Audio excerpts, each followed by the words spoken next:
Yo, what's good, YouTube? It's your boy Backpack Mac here with your first video, and you said your summer carry options, and you already know it's the Bodyguard 2.0.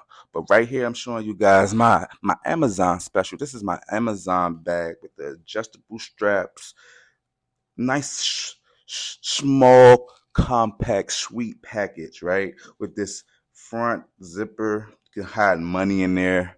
Hide money, okay? You can put your money in there and credit cards, anything small, flat, go in there, right? Check out the back. Nice breathable mesh for those hot summer days. You know, you getting sweaty. You need something breathable up against that body, right? Um, yeah, that's the bag. But I know you guys are not here for the bag. You guys want to know what's inside this bag. So let's just get straight into it, right? Let's just see. Let's pull it out, man. We already know what it is. Pull it out, all right? But nah, this is my Bodyguard 2.0, and this is the setup. This is how I carry it. I'm not suggesting you guys carry it like this, but this is how I'm comfortable, and this is how I practice with my firearm. So this is how I carry it. It's the Bodyguard 2.0 right here. Let's get a closer look. Let's look at it. So as you can see, beautiful firearm. Smith & Wesson really did their thing with this one. Really did their thing. Let's get a closer look at those front serrations. Let's first do a safety check for those guys, those safety nerds out there, the safety guys. Check the barrel, make sure that's clear. Let's also check the mag well. Make sure that's clear. Everything is clear, safe for YouTube. Let's get that out the way. Then let's look at that safety, man. That safety. I would say straight out the box, it is a break-in period for that safety, man. That safety is very stiff in the beginning, but once you start to work it, it's tactile and it's a good safety. Like it's ambidextrous, as you're gonna see here in a second. Kind of ahead of the video, but that's fine too. I'm gonna slow down just a little bit, but that's what I'm showing you guys here. Then next, let's get into the slide stop. The slide stop is very good. Midway, no complaints there. Then you got your takedown lever. All good. Let's pull that back. Yeah, man, this firearm is very nice. Fits well in my hand. I'm a smaller guy, about 160, 165, soaking wet. So this firearm lends itself well. It's very small. As you can see, my index finger pretty much takes up the whole firearm. So if your hand can do that, it's a pocket pistol. You could definitely say that. You know what I'm saying? So let's do a quick field strip of this. We're gonna take it apart so we can see some of those. So some of those internals. See some of the machining. And yeah, like I said, Smith & Wesson really did their thing with this one. Not too many complaints here from me, in my opinion.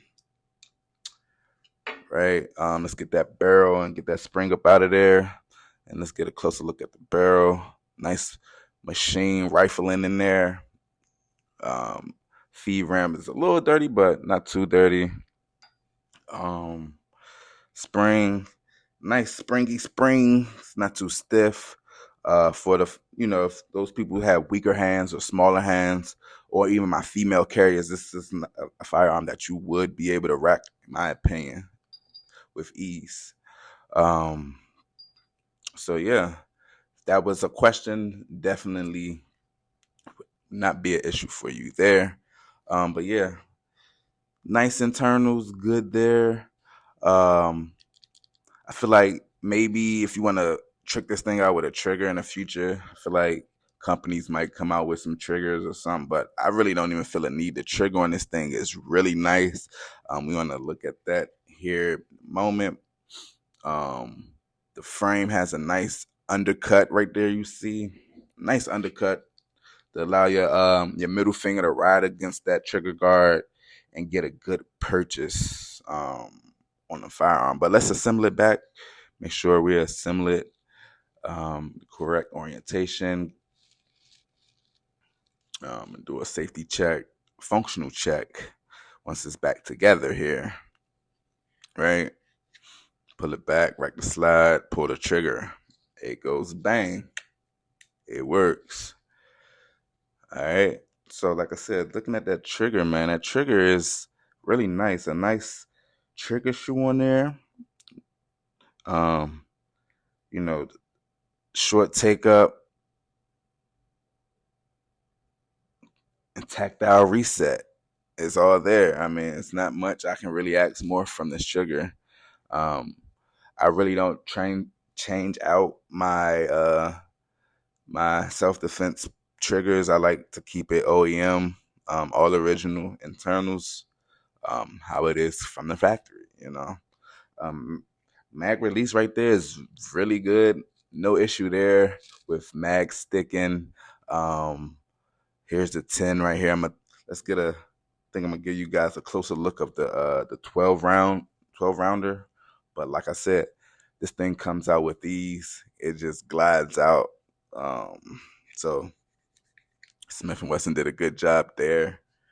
I'll give you guys a closer look of that 12, because for the bigger hand people, if you have bigger hands, this might be the mag that you decide to rock with. The 12 rounder, for that pinky extension. It gives you the comfortability to get a firmer grip and controllability of that firearm. So great addition there. Smith & Wesson was really thinking about everyone here. But yeah, so getting into the bag, this is my Milwaukee knife. Really a utility knife. I always keep knives on me, wear knives, even before I got into firearms. You never know when you have to cut a seatbelt, cut a strap, whatever the case may be. A knife is good to have close by. Second item that I have here in my bag is a Sharpie. I forget where I got this from. I purchased it from some guy, someone on Facebook group that I'm in. But do your research. You can find these pretty much kind of anywhere. It's a Sharpie. It's a poker actually. So I'm gonna show you guys that here in a second. It's a nice pokey. Call it a pokey. Just get you out one of them quick jams real quick, close situations. And this is carbon fiber, so that tip is really strong, and it's soft tissue, no problem. So those are the items that I carry in this bag. I keep it streamlined, no extras, no extra stuff, so it can get in the way of me, pulling out the firearm, anything like that. But yeah, this firearm is one of my favorites. I mean, I'm just showing you guys how it really fits in my hand, from the tip of my my middle finger to the palm of my hand. Like, it really literally fits in the palm of my hand. All right, so then let's just put things back in the bag, how they were. I like to strap things in pretty much so things won't be just moving around freely. You know what I'm saying? Also put my safety in, put my firearm safety, but I keep one in the chamber. To each his own. However you like to carry, it's your preference. But this is my setup for the bag. I think I'm gonna show you guys how I actually orient the bag across my body. Certain days or certain outfits, depending on the weather, I might carry the bag in different ways. So this is the front view of the bag. It's like a rectangle, very small. Here's the first option, very across the chest. Here's the second option, across the back, but I can easily just pull it right across to the front. Boom, easy access. to the firearm. And then like the third option is like to the sideways. If you want to go to the opposite side, that's for more like I say chill environments. But yeah, that's my bag, man. That's the Amazon special brought to you by Backpack Mac. Hey, enjoy yourself. Hey, subscribe, like, comment. Out.